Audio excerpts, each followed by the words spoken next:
How's it going, guys? Welcome back to TheBlueShifting and welcome back to Muv-Luv Monday, where we're here doing the day after episode 3, which apparently is not the end episode. Apparently, someone was saying in the comments last time that there is something coming out that's supposed to be like a follow-up to this series, but my guess is that based on the name, which I can't recall, it's going to be like a different collection story, different kind of like type of events, maybe following different characters. I'm not entirely sure. I guess we'll see where we stand at the end of this, but there is more coming, which is always exciting.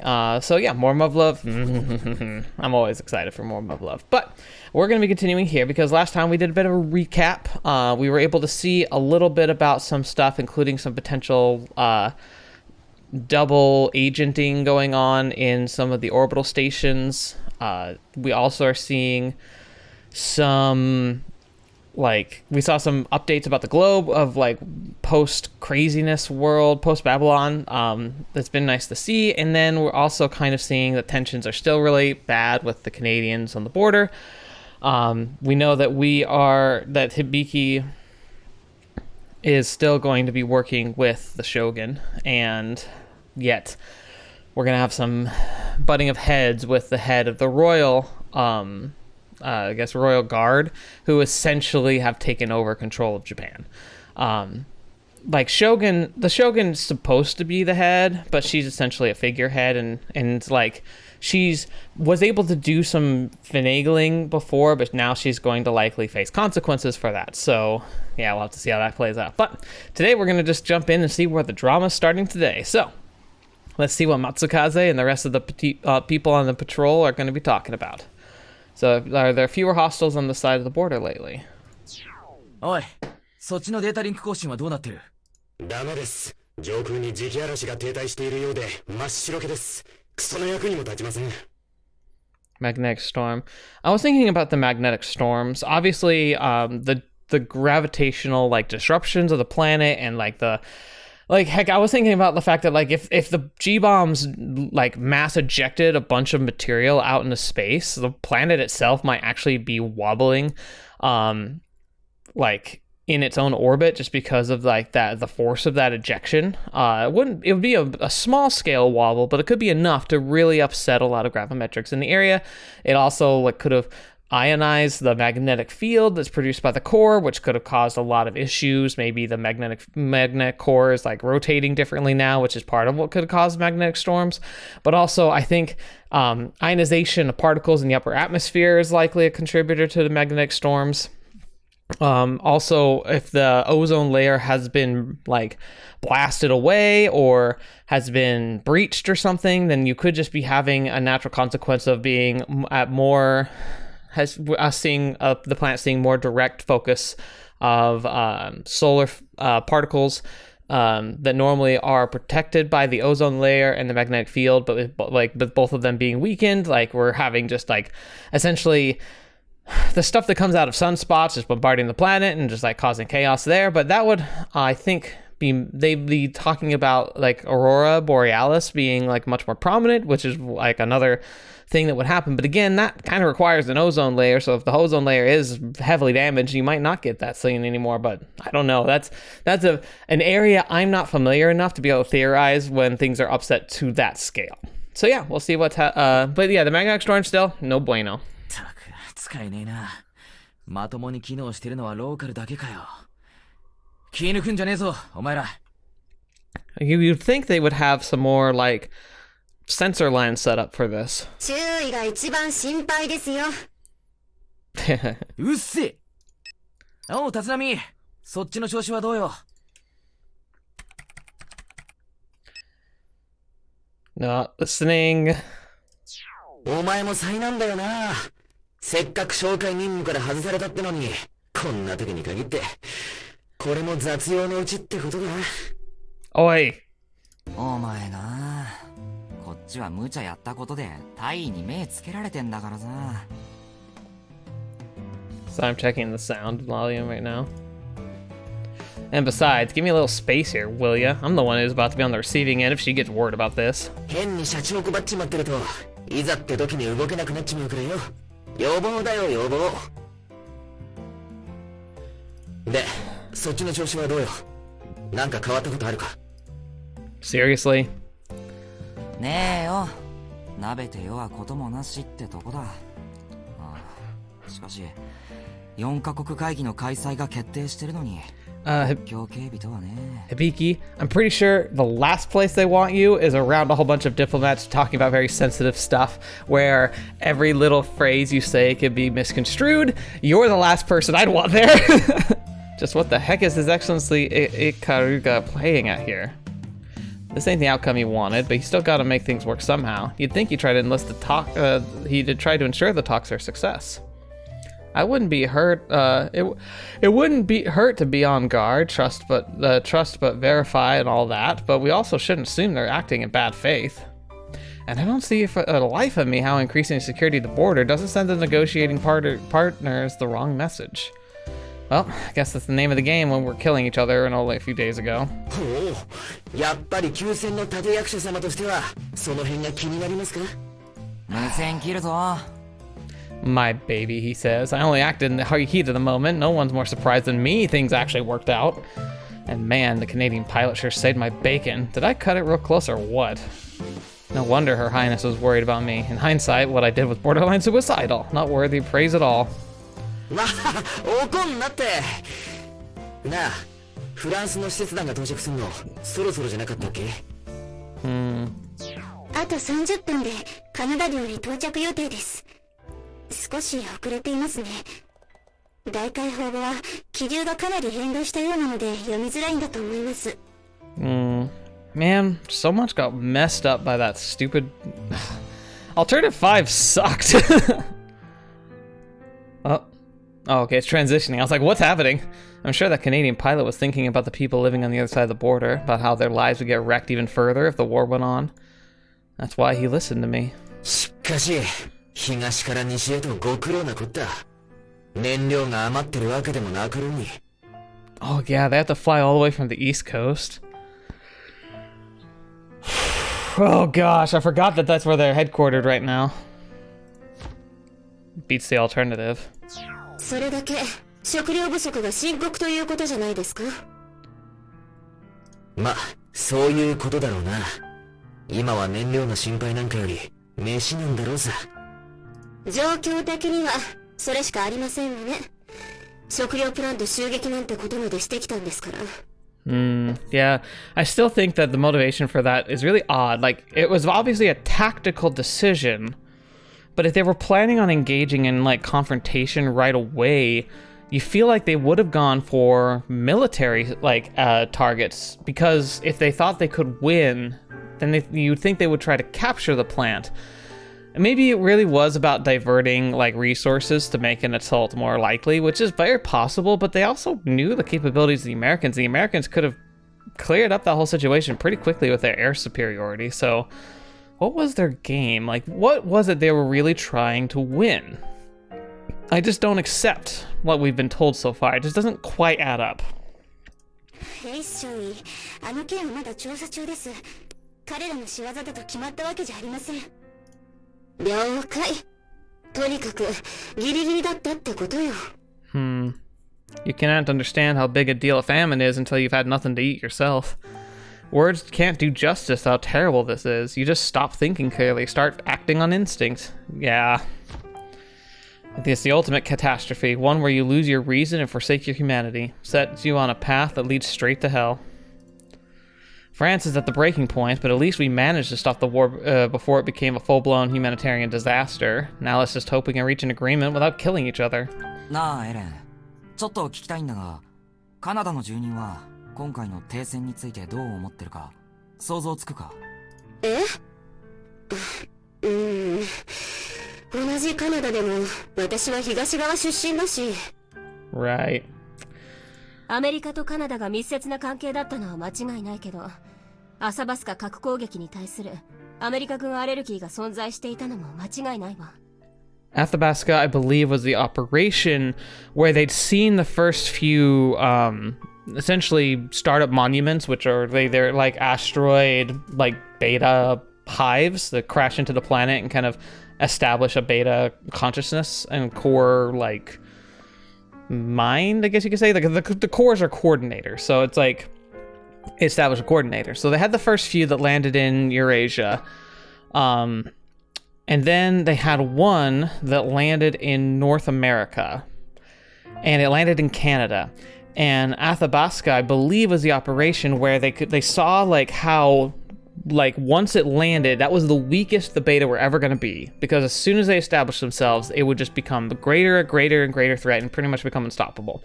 So they essentially took the United States arsenal of nukes and just carpet bombed northern Canada where the hive had landed, and literally just blasted it into oblivion, making it like central northern Canada became literally inhospitable. Like, Canada already has a majority of its population to the south, so thankfully it wasn't like they were sacrificing a lot of human lives in that case, but a lot of Canada's natural resources were absolutely thrashed and left being radioactive, like, wasteland. And that's what Canada didn't like, because while they, like she's saying, they had a relationship, like, America essentially kind of said, like, hey, we're not going to let a beta hive like land on the American continents. We're going to take action. And everyone's like, well, yeah, obviously we want that. But nobody wanted to be the one who got targeted, right? But as soon as they hit Canada, it was like, focus fire, boom, without even consulting Canada, or like I think they didn't even give them time to evacuate, because they, like, time was considered of the essence and every second mattered. And so if there were any flights going over that part of the country, military personnel who maybe tried to respond, civilians that just happened to be in the wrong place at the wrong time, they essentially were denied any opportunity to actually try and escape, because the response to the Americans was too fast with that. If I remember correctly, that's the story of it. Granted, it did provide, like, one of the few safe havens in the world for the majority of the beta war, which was the American continents, because the oceans, at least temporarily, protected them. But yeah, I can see why Canada would be very upset. Why wouldn't you be? はっきり言って、この間の響の馬鹿げた振る舞いで停戦してくれたのは奇跡レベルの出来事よ。Yeah. まあ、そうだよな。アサバスカ核攻撃って、ベータが宇宙から来た時に核爆弾で破壊したっていうやつですよね。Thank you, Yuzuka. I'm glad that she clarified that, but, like, I'm also glad I was right. I remember lore. I know things. そう、カシュガルの鉄は踏まないって、いきなり強烈な先制パンチを食らわせたそのことよ。Thing is, I actually think it was the right call. I mean, thankfully they figured out eventually how to stop the bombarding, like, the beta, like, incursion pods from landing. So then beta hives were only being spawned by other beta hives on the planet, which, still not great. It certainly caused it to be a lot more contained. But despite how cataclysmic that was, if I were the president at the time, and seeing what the beta do and what they are, and given what we had at the time, I would have done the same. I wouldn't paused for a second. And the thing is, if I were president and it landed in the middle of America, I also wouldn't have paused. I would have bombed the crap out of my own country, because think about the benefits that were gained, the chance that humanity had because of that quick thinking. It sucks, but it was the right thing. もしそれをやらなかったら、カナダもアメリカもとっくになくなっていたのに、それでも許せないんでしょうか。Well, they held a grudge because it's their country, it's their location, it's places they grew up, it's stuff that's meaningful to them. I mean, it's the same reason why you guys are bitter about the loss of Japan. Like, just because it was probably the right decision doesn't mean it feels great. 多くの人々が自分の故郷を守れた代わりに、アサバスカ一帯の人たちだけは全部失ったんだ。Well, not in this side of the world, at least. 九州を守るためにスノ村だけが犠牲になったら、ミオノは九州が救われたって言って喜べるか？ I mean, and I think he's phrasing that right, but, like, you gotta consider too, it's like, it might be easy to say, but then what if you actually got to see everyone else getting to enjoy their homelands while yours was destroyed? It's even worse when you remember it's gonna take several centuries before anyone can set foot in that place again. And even then, assuming humanity's still around, you can't simply let people back in, not with a bunch of live nuclear shells lying all around the place. Right, because in a mass, like, projection like that, not all the nukes would have detonated. So not only is it a bunch of radioactivity there are undetonated nukes that could just go off at any time. And you can't just like approach that with a typical bomb squad. That's gonna take forever to clean up if it's possible. そっか。そうですね。それに、怒りの矛先は話が通じる相手じゃないと意味がないっていう皮肉もあるのよね。It's funny because like we instinctively know that that's not the case, but at the same time, the part of the beta that could communicate wasn't that fun to communicate with, if I'll be honest.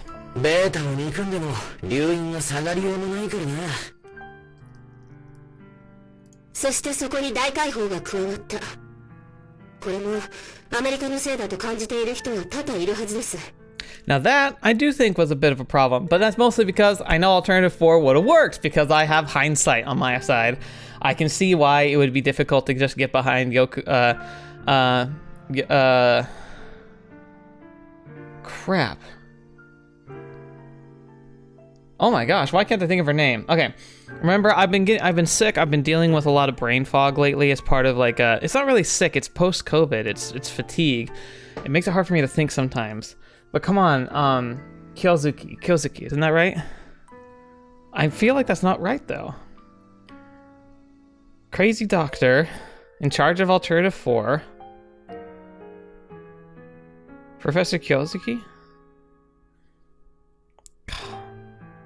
You guys are going to have to help me with that. I mean, I'm sure I'll remember it later, but like, it's sad that such simple things sometimes just dance right out of my mind. Like, it's very frustrating. I try not to talk about it because like I want this to be a place where I don't have to think about or worry about my like chronic fatigue that I've been dealing with for months now. It's one of the few activities I can still do, but sometimes it even interferes with this. Anyway. Gosh darn it. I know her name. It's gonna drive me crazy. そこにダメ押しでフランスを受け入れざるを得なくなって追い込まれて。でもだからといってもあの時のやり方はあまりに無茶だったと思います。難しい判断だったとは思いますが、あれは。分かってるよ。反省してる。You can't condone any behavior that would recklessly place your own life at risk. I know better these days. You only have one life to throw away, so you better make your death count. But back then, I thought helping stop the war worth it. At the very least, Her Highness seemed to agree. 私はそなたの道の途中にある存在です。いつか私の背中を追い越して己の道を進む。それこそがそなたの本懐。Now that I think back on that conversation, Her Highness was trying to tell me I should make good use of my life. And she did that because she knows that her orders may very well get me killed one of these days. That's gotta be why she said that stuff about being a guidepost and me leaving her behind. Dang, I'm amazed she thinks that far ahead. でも反省するならみんなですよ。あれしかないと思ってたんですから。そうですよね。Thank you, Miona. そうですね。もちろん立浪注意一人の責任になんて絶対にしません。Not this again. I bet Yuzuka's thinking this is all her fault. At least that's what she usually does. She can't keep acting like this. It's not healthy. ところで響、前々日の夜中どこに行ってたのよ。Right, the kidnapping. ちょっと待てエレン。それ今言うことかよ。今でしょ。松風注意もいるんだし。あ？俺がどうしたって？そうですね。松風注意、立浪注意をどこに連れて行かれたんですか？ Hibiki is like, I don't know what you're talking about. ちょっと待ってくれ。全然話が見えないんだが。Oh crap, I better do something. 松風、戦闘待機中だ。そろそろ切らないと小牧大尉に気づかれる。じゃあな、お疲れ。は？お前何を言って。いや、あいつにも困ったもんでさ、飯名に誘われて行った先は飲み屋だぜ。飲み屋？そんなところに行くためにわざわざ窓から侵入？煙幕まで用意して。 This is the funny part about the three idiots, because they are still three idiots. I mean, I respect them a lot more in this beta like world line because they tend to have their like feet more grounded. They were right that the initial suspicion would be on Matsukaze, but like their methods obviously were suspect. So Didn't they think this might happen, that their whole lie and setup would break apart almost immediately? あいつらしいだろ。そうでしょうか。いつもなら普通に声をかけてくるじゃありませんか。Told you, Lieutenant Kamiyo. I told you! Anyone would suspect foul play after you three thrashed my room like a bunch of idiots. まあ、なんだ。みんなには知られたくなかったみたいでさ。可愛い女の子がいるいい店があるっつって。Hibiki, don't throw yourself on a grenade for this. 可愛い女の子。Yep, nope, nope, nope. 確かに Abort! Abort! 肝心のナンパは全部失敗だったら。Yeah, I'll ask Matsukaze to go along with my story later.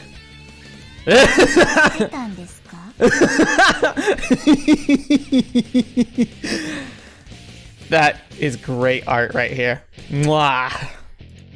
Oh no. I only made things worse. 松風はな、俺は眺めてただけで、早く帰りたかったんだけど。じゃあ帰ってくればよかったのに。どうせ響だってまんざらでもなかったんでしょ。Oh, Ellen, no! 向こうは英雄の顔を知らないわけがないだろうし、響も寄ってきた女の子を無下にできるほど余裕ないはずだし。Because I'm lying, woman! I made it all up! Just give me a rest already! まんざらでもなかったんですか。You're gonna die! 今のはエレンが勝手に言ったことだからな。俺は別に。どうしたの響。別に堂々としてればいいじゃない。どうしてユズカの顔色を伺う必要があるのよ。そういうわけでは。いいようにしつけられちゃって。ほんと独占欲強いんだからユズカは。違います。そういうんじゃありませ本ん。当に？本当ですよ。別に立浪注意が可愛い女の子がいるお店に行こうがナンパしようが私には関係ありません。Say that. あ、そう。なら響、今度私も連れてってよ。一緒にナンパしましょう。You know, it's funny. They've kind of hinted that Ellen swings both ways, and I think that fits her very well. Huh? Wait, what? どうしてエレンが。あら、私可愛い女の子大好きよ。ねえ、しずく。Now, I didn't think she was up to anything with Shizuku, but... よくわかりませんけど、私可愛いと褒められたんでしょうか。Miono's still pure. おい、いきなり切るなよ。一体何の話だよ。あ、松風注意。この間行ったっていう可愛い女の子がいるお店のことで。なんだ可愛い女の子って。なんだよ、教えてくれたっていいだろ。いや、ですから。He's just... We've gotten to the point of the conversation where Hibiki is just screaming, attempting to block out the world. ちょっと、響うるさい。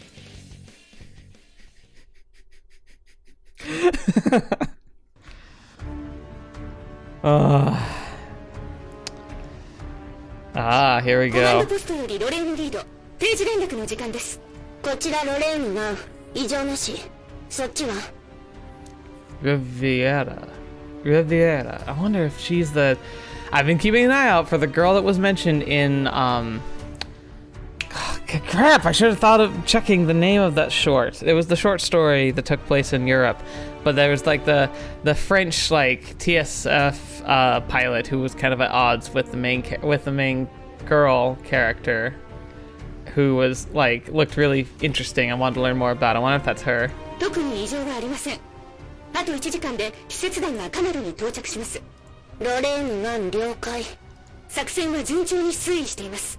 まもなく我々にも移動命令が下ると思われます。部隊移動の準備を。Uh-oh. タイ？聞こえてるわよ。I wonder if that is her. I don't know. You might be able to spoil it for me, guys. I'm curious if I'm right about this. If not, just tell me no. 商談の予定なんて私が気にすることじゃないでしょ。She's pretty though, whoever she is. わかりました。命令に備えて待機してください。了解。ふん。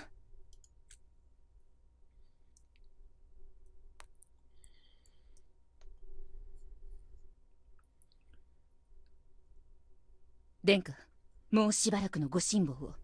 征夷軍艦閣下も間もなく参られるかと。I think things are gonna go pear-shaped soon. ええ。つくよみ、そなたが苛立ったところで何も変わりません。少し落ち着きましょう。Also, I was right. I didn't like Ikaruga, and I guessed he was like her fiance from Extra, which turned out to also be correct. So I also very much don't like him anymore. I imagine he's going to make me angry when he does show up. 失礼いたしました。お見えになりました。あないせよ。は、失礼いたします。あなたは真壁中佐。Wait, what? 夕日殿下、ご無沙汰しておりました。殿下におかれましては、ご機嫌麗しく、誠に恐悦至極に存じます。Right, Makabe. So, you guys were saying that he is like the head of the royal guard or something? 真壁殿もご創建のようで何よりです。遠路はるばるご苦労様でした。は。真壁殿、征夷軍艦閣下はいかがなされたのです？本日は私が征夷軍艦名代として参上いたしました。There's the first political move, the first political slap, not even showing up to greet the shogun in person. ほう。イカルガ公は長旅で体調でも崩されましたか？いいえ、双剣にあらせられます。強いて申せば、シアトルは寒いですね。これからの体調管理は油断できません。では、何故閣下はここに参らぬのか？一言の断りもなく名代をよこすとは、甚だ無礼ではありませんか？ Yeah, I don't like him. 貴公の申す通りだが、急遽、閣下が直接差配を振るわねばならない仕事が入ったのだ。Right. 今のは、閣下が殿下を軽んじられたという意味に捉えられますが。合衆国大統領との会談を天秤に乗せれば、どちらが重いかは考えるまでもない。合衆国大統領？アメリカ側からの申し出によって急遽決まったのだ。殿下ではなく、イカルガ閣下との時間が欲しい。Yeah, imagine America's not super fond of her either. 殿下は、国事代行権をイカルガ閣下に移譲する旨の宣誓書に記名されていらっしゃる。諸事情を鑑み工事こそされていないが、特に問題はないと心得るが。Yeah, I am sure that was signed under complete compliance that was aided with the effect of force. 貴様、殿下に対しあまりに無礼であろう。殿下を長老するは帝国を長老するも同じ。征夷軍艦幕下の増上マン、甚だしいにも程がある。わからんな。お若くあらせるとはいえ、殿下は我が国の征夷大将軍であらせられる。が、そのお立場を正確に認識されておらぬのは、貴様の教育が足りないせいではないか。殿下の身分を知りつつ、一介のアメリカ軍人と対等の立場で面談するを許した罪は重いぞ。Interesting how they stacked the phrasing here, but that's because she spoke at the same time he was talking. 理解しているのか、つくよみ。貴様が閣下から殿下付きの御用を下されたのは、身辺警護の意だけではないぞ。あの行為が、我が国の外交的立場をいかに貶めるものであったか。国権回復のための我らの努力を無にするものであったか。We knew this was わ coming. からないとは言わせぬ。We knew this was coming. 日本帝国をアメリカの風下に立たせたのも同然であるぞ。思い至らなかったで許されることではない。Thrall. I like that word. I don't like its implication in an actual like conversation of like sovereignty, of course. Like it's a terrible thing to be. But I think the word and its meaning are very, very good. あの時、殿下が動かねば停戦には及ばなかった。国際情勢は混沌し、貴様が悠長にこの場に立つこともできなかったはずだ。アメリカとの交渉については直前に断りを入れている。殿下の判断に間違いはなかった。殿下の外交技術が素人も同然なのは、補佐たる貴様も知るところであったはず。あの会談でどれだけの言質を取られたことか。貴様の視界で捉えられるものだけを根拠に判断するな。我々はアメリカと共にカナダ政府に働きかけていた。それに放置しておけば帝国にとって有利な展開が見られたかもしれぬ。See, that's the problem, is that they see that like America taking decisive strikes against Canada and France could have made it so that Japan could have expanded its influence, given them more territory and better resources to manage and to have a foothold in. But that's the thing, is like Yui values each human life too highly to sacrifice them even for the good of her country. 何が言いたい？あそこでフランスに損害を与えることに成功していれば、くだらぬ外交に貴重な資源を投入しなくて済んだかもしれぬ。貴様、そこまで下道に落ちたか。それを無に着しめたわ。情勢を把握しないまま殿下に動くを許した貴様の咎である。かかる非常時に真なくして世界が成り立つものか。情勢が見えていないのは貴様たちであろう。武力の裏付けのない言葉など寝言にも劣る。およしなさい、殿下。どうやら殿下にはご理解いただけたようですね。No. ならば殿下は当面の間独断での行動は差し控え、すべて我ら征夷軍艦ばっかにお任せください。承知しました。しばしの間そなたたちの指示に従うこととしましょう。殿下。そのお言葉、責任を持って征夷軍艦閣下にお伝えいたします。よしなに。では本日はこれで失礼いたします。Oh, he was there? But he didn't say hi? Takaru, come on! You suck, apparently. I understand he's broken, but come on! 了解。整備兵は所定位置に入れ。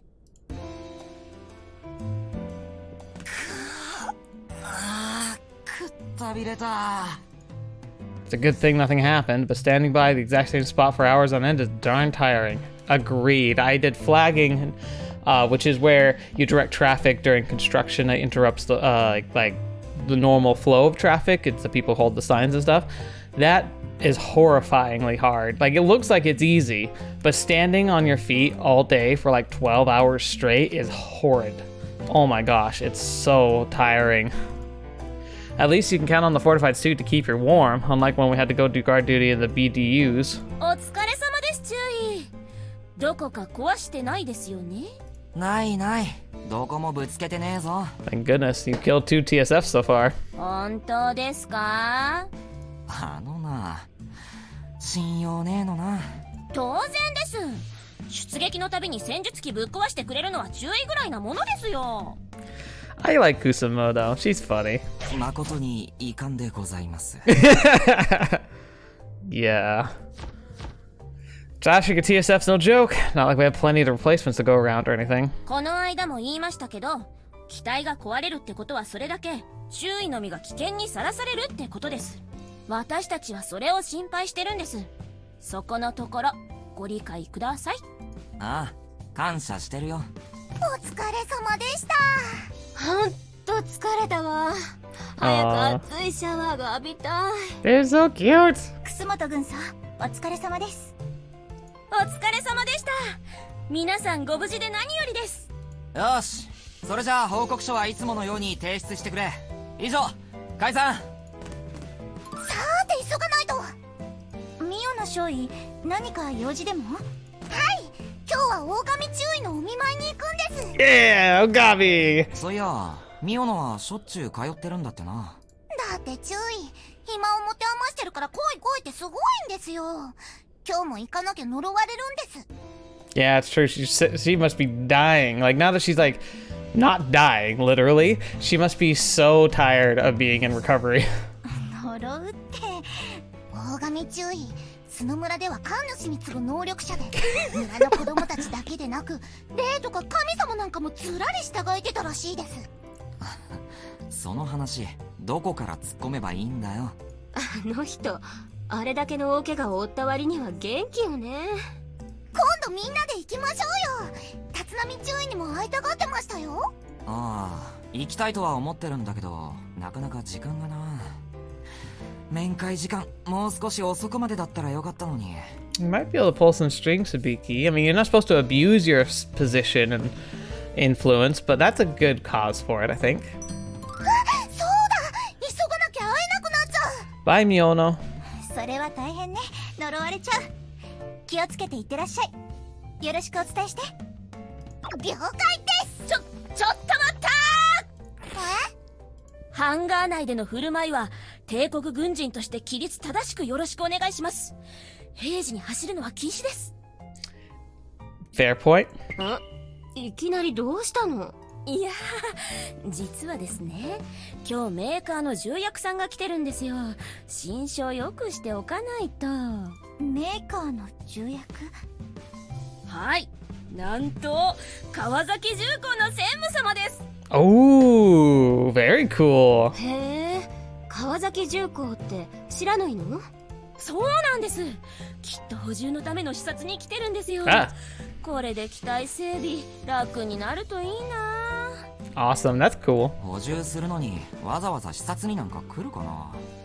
塩原や低酸素地帯での戦術機運用は開発当初の想定とはまるで異なる整備を要求するんです。それが日常ともなればなおさらです。Oh, I bet. Fetch, man. Low oxygen, high salt. I can't even imagine the corrosion. これまでの蓄積データをもとに実機を見るのはメーカーなら当然ですよ。ずっとお願いしてたんですけど、やっと叶いました。へえ、どうして来てくれなかったんですか？忙しかったんですかね？遠すぎてとても気軽に来れる距離じゃないんですよね。 That obviously came with the delegation. ハワイ。その通り。征夷なんとか閣下の訪問に随伴してやっと来てもらえたんですよ。長かった。 His Excellency, what's his name? She doesn't know the name of the Empire's supreme military leader? なるほどね。だけど来るのは専務だろ。機械のことなんかわかるのか？正直私もそこは不安ですけど、せめてこの球場が直接伝わるだけでも。大丈夫だと思いますよ。今はともかく各社しのぎを削って戦術機を開発してたんですもの。上役だってある程度は詳しくないと勝ち抜けません。Mm-hmm. Doesn't sound like Yuzuka's all that fond of corporate suits. そっか、そうですよね。でも問題はそれ以前。本当に補充のための視察なのかどうかってことですけどね。Fair. Right, there's gotta be other reasons he's here. そうでした。ハワイから近衛軍の戦術機1個大隊が来たじゃない？すごく警備が厳重だけど、それと関係あるんじゃないの？そっちの方かな。だったらがっかりだな。可能性はそっちの方が高そうよね。何しろ日本の戦術機メーカーは川崎以外壊滅しちゃったんでしょ？ところでハワイといえば Why is he すごく偉い人が expanding? 来たんですよね。それがなんとか閣下ですか？征夷軍艦閣下よ。征夷大将軍殿下とは何が違うんですか？私そんな人習った覚えがないんですけど。Yeah, he's a bit of a new addition. それはしずく、その話はまた今度にして、早く大神注意のお見舞いに行った方がいいんじゃないの？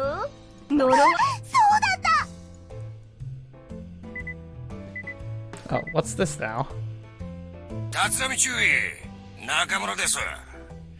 戻ったばかりのところに悪いんだがな、実は今川崎重工の専務にハンガーを案内しててな。 Oh, speak of the 挨拶 devil. に来いってよ。小牧。挨拶？俺がですか？あんただからだな。これも英雄のお仕事ってやつだ。 Makes sense. ああ、そういうことですか。強化装備のままでいいっすか？構わねえよ。もう下にいるから急いでくれ。あ、そうそう。仙道少尉も一緒にな。Good. わかりました。すぐに向かいます。どうしたの？例の専務のところに挨拶に来いってさ。下にいるらしい。あ、ほんとだ。せっかく来たんだから英雄の顔ぐらい拝んでおきたいってことかしらね。Oh, you shush. 察しがいいな。仙道少尉、少尉も指名されてる。行くぞ。私がですか？どうして？一応ユズカも英雄じゃないの。そんなこと。いいです。遠慮します。Nope, unfortunately you can't. そういうわけにはいかねえよ。小牧大尉からの指名だしさ。でもお願いします。もう解散していなかったことにしてもらえませんか？命令なんだから諦めろ。ほら、行くぞ。Sorry. どうしてもですか？ She's unusually stubborn today. Maybe something she ate? 一体どうしちゃったのよ。ユズカらしくない。 See, 何かあるわけ？ I'm wondering if she's related to them. 別に何にもありませんけど。だったらいいじゃねえか。さっさと行ってさっさと挨拶して解散しようぜ。それならどうしてもって言うなら全員で行きましょうよ。全員って。 She's not giving up. 私まで英雄だと言われるのならエース少尉だってミオの少尉だって英雄です。みんなの力があってこその結果です。 Okay, now I have no idea what the heck is happening. Why is Yuzuka going to such lengths to avoid meeting this guy with me alone? 注意、差し支えなければ全員で行きませんか？ There's something weird here. まあ仕方ねえな。 I don't think Captain Komaki summoned me and Yuzuka just because we're the flight leaders and second in command, but I guess I can just dismiss Ellen and Miono if there's something they want to discuss in private. I haven't the faintest idea what's bothering Yuzuka so much, but I can worry about that later. We can't keep this dude waiting forever. それじゃあ急いで行くぞ。待たせると心象悪いし、ミオノが病院に行けなくなっちまう。ぜひぜひ英雄の力で戦術機の補充を実現してください。はいはい。そんな話になったら頼んでおくよ。Easier said than done. Captain Komaki's going to be surprised to see the whole flight together, and not in a good way. She ate exactly what you'd call accommodating. 失礼します。ウォードッグ小隊集合いたしました。敬礼。I was kind of wondering if I was going to recognize him, but I don't. She's pissed off, alright. It's like I have a crystal ball. And the senior managing director of Kawasaki Heavy Industries in the flesh. He looks less like a corporate shark and more like a bookworm. But his vibe feels familiar somehow, or maybe I'm just imagining things. Wait, maybe he is related to her. 専務、こちらが大陸横断の、そしてシアトル防衛戦の英雄、立浪響注意です。立浪響注意であります。はじめまして、川崎重工の仙道です。Right. Yep, that's what it is. Did you say Sendo? As in the same last name as Yuzuka's? Don't tell me. あなたが立浪注意。部名は常々耳にしております。ありがとうございます。ですが、それは部下の挺身に支えられての功績だと認識しております。また、私は出撃のたびに貴重な機体を大破させておりますので、常に限界ギリギリのところで頑張っている整備班には頭が上がりません。私が英雄なら、それを支える者もまた英雄だと思います。This should be enough to make everyone happy. It justifies why Ellen and Miono tagged along, lets him know the mechanics are in dire need of supply parts like the sergeant wanted. なるほど。随分と謙虚な英雄ですね。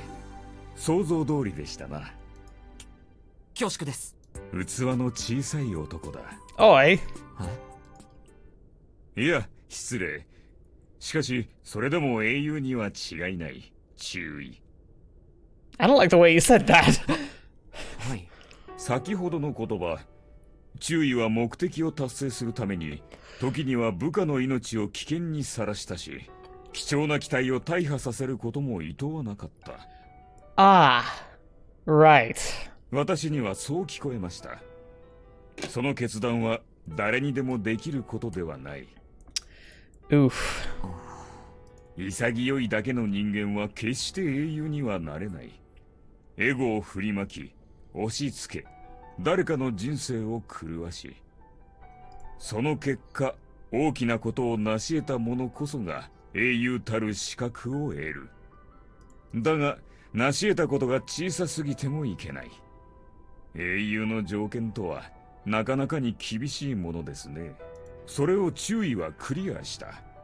無自覚なだけで、あなたはそういうことをしたんですよ。I impose my will on others, treated them like pawns in the pursuit of some higher goal. Did I really do that? Yeah, he kind of did. I mean, his flight follows him willingly, but he chose to fly into a war zone and took them with him. The guy's got a point. でも、いつまでもそんなことは続かない。運も英雄の資質のうちではあるが、そんなもので人は成長しない。あなたが人々の期待から逃げず、英雄であり続けようと思うのなら、実を伴わせなければ先はありませんよ。I wonder if he's aligning with the Shogun, because he kind of openly did. And so, like, he's probably in talks with the high, whatchamacallit, whatever he's called, His Excellency. And so maybe this is his warning. そしてそのためには、人の行いを冷静に受け止める強さを持たねば。What? 本当の英雄とは何なのか、よく考えてみることですな。I think he's desperately trying to, like, help him make the proper choice to protect Yuzuka.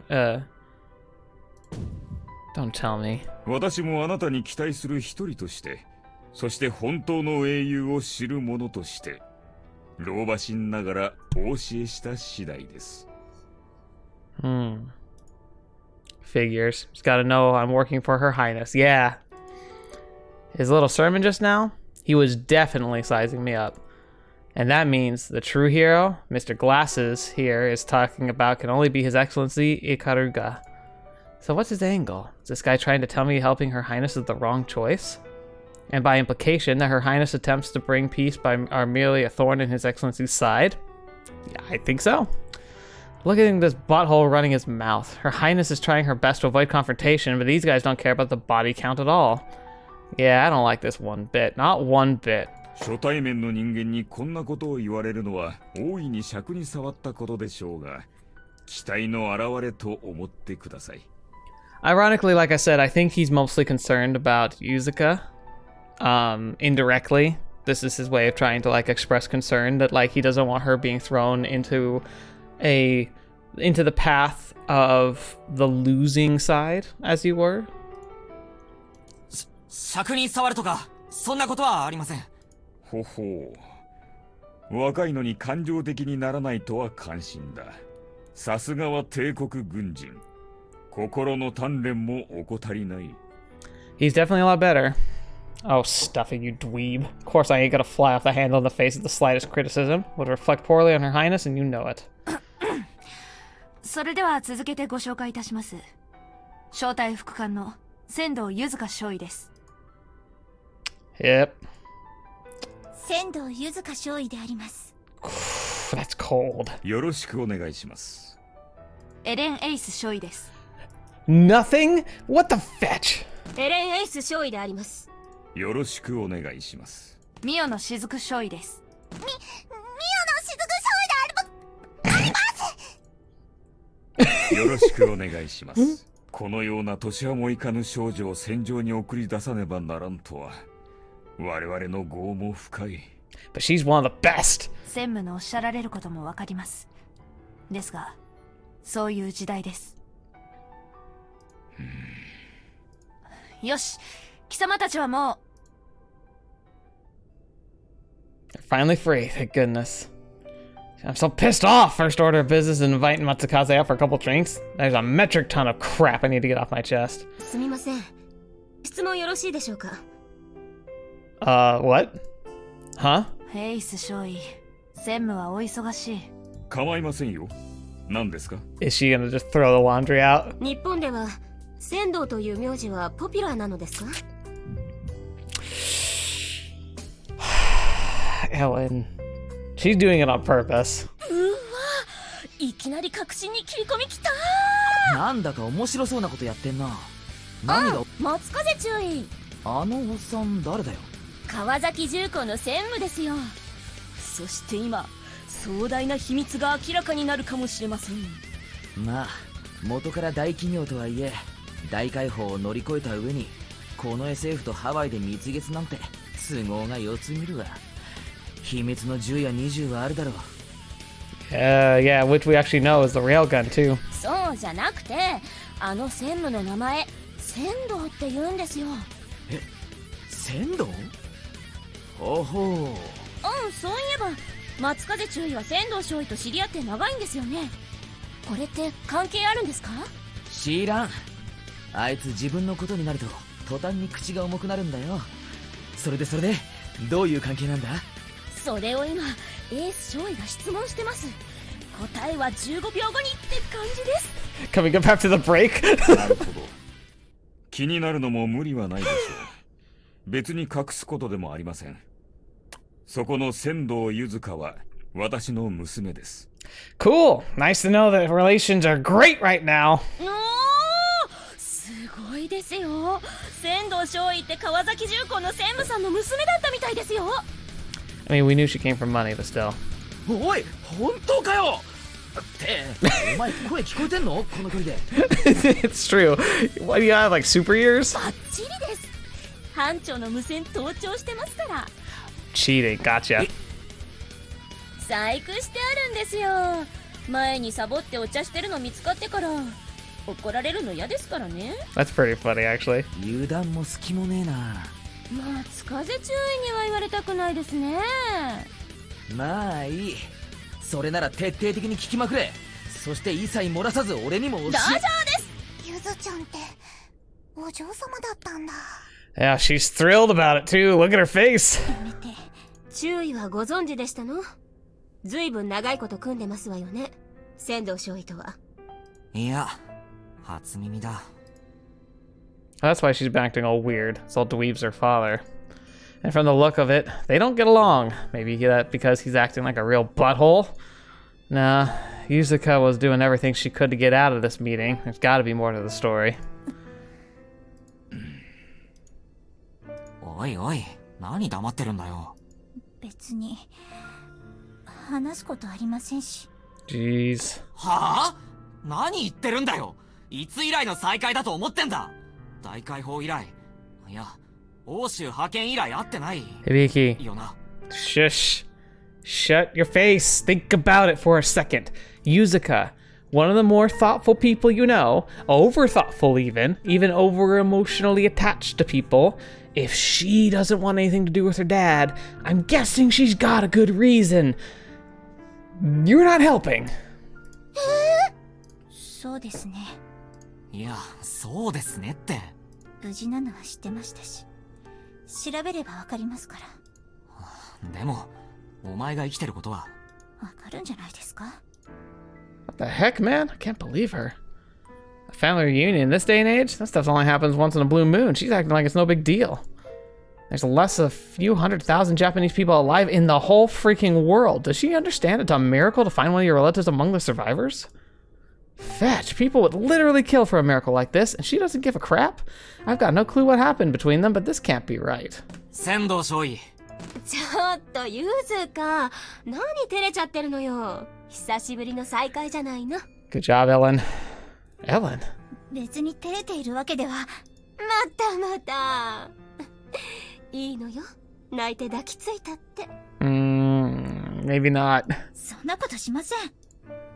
Crap, almost screwed up. Came this close to chewing out Yuzuka. That would have been definitely made a mess of things. I'll leave one, Ellen. 小牧隊、少しだけ娘と話す時間をいただけま This す is exactly what she didn't want! わかりました。ゆずか、お父様。生きてくれていてよかった。はい。お父様も。よか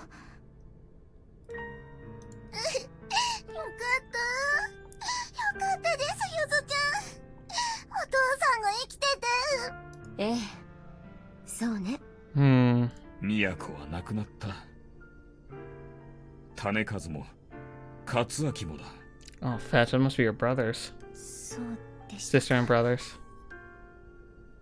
お姉様もおじい様も。 God. Oh, that sucks. ゆずちゃんっていっぱい兄弟がいたんですね。Sad, I get the feeling that she probably wishes they'd be alive and that he wasn't. ああ、それでも親父さんが生きてたんだ。目の前に God, think what you're 立って saying. るんだ。よかったですよ。生きてて本当によかった。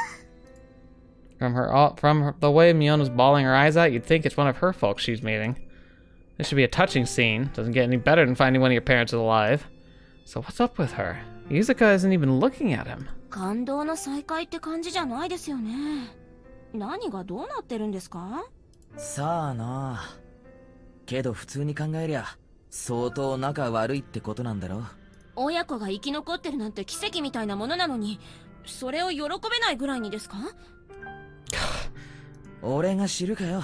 なんか幻滅です。あ？どれだけの人がそれを望んで叶わなくて大きな傷を抱えてると思ってるんですか？ Yeah. みんなそう言うよな。当たり前じゃないですか。 Maybe, but not everyone has good relations with their parents, and for good reason. Sometimes parents really haven't earned the right to have respect, even if it normally is like natural and like should be a thing. 親が、子供が、家族が、友達が生きていてくれれば、それが叶わなくて悲しんでる奴が多いのは事実だろうさ。けど、だからって、そうでない奴の存在を敵視することが許されるのか？ Agreed. Very much agreed. それは仙道は建前と本音を使い分けられるやつだよ。それができないんだから、事情があるって思ってやればいいのに。それはそうですよね。だろ？ごめんなさい。わかりゃいいんだ、わかりゃ。なんか松風注意に言われるとすっごく悔しいです。 I agree. This is embarrassing. こらこら、どういう意味だこの野郎。話をする時間を作りなさい。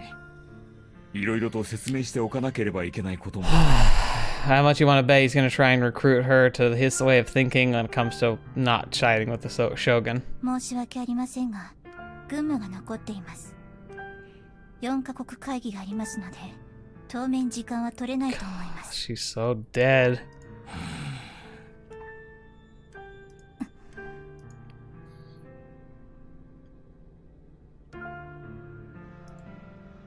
Guess here's where I should step in. 仙道少尉、ローテーションはこちらで融通する。しっかり Oh, 時間をとって話をするように。 Vicky, read the room! Gosh darn you! 注意。仙道専務、スケジュールを確認させてもらってもよろしいですか？さすがにこの場でこれ以上の時間を割きますと整備班に負担をかけることになってしまいますので。わかりました。後ほど秘書に連絡させます。恐縮ですが、そのご連絡は私か小牧大尉にお願いいたします。